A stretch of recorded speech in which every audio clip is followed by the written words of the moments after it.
Welcome back to Central Intelligence Bros. I'm your host, Wesley. Today's episode, we're heading to the Windy City, Chicago, Illinois, to explore another unsolved mystery from The Secret, a treasure hunt by Byron Preiss. Chicago's puzzle is one of the most famous in the entire hunt because it was actually solved, but only decades after the book was released. The cask here was found in 2021, making it the most recent confirmed discovery in the hunt's history.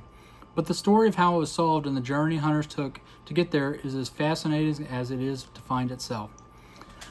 Chicago is a city of steel and stone, famous for its architecture, jazz, and blues, and its place in American history. Preiss' puzzle for Chicago leaned heavily into the city's landmarks and its cultural heritage. The image believed to match Chicago, Image 5, depicts a woman in a flowing robe holding a jewel with a large stone arch behind her. This arch matches the structure found in Grant Park, one of the city's most iconic green spaces along Lake Michigan. The verse paired with the image describes beneath the home of the spirits and beneath the 10th stone from the right, which would later become key clues in solving the puzzle. The Chicago verse begins, where M and B are set in stone.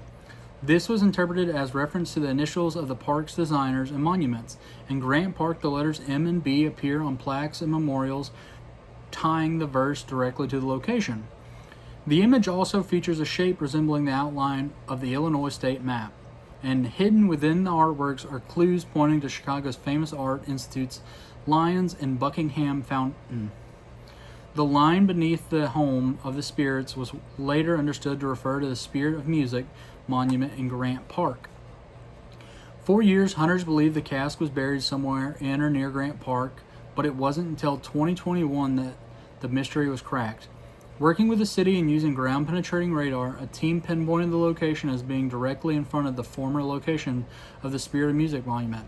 The phrase 10th stone from the right turned out to be literal. Counting the stones from the park's entrance led directly to the burial spot. When the cask was unearthed, it was intact, a small ceramic container with a key inside, just as Preiss had promised. What we learned from Chicago, the Chicago find was a huge moment for the treasure hunting community. It proved that even after decades, these casks can survive underground and that the clues, when correctly interpreted, lead precisely to their locations. The key takeaways for future hunts: pay close attention to the literal meaning of verses.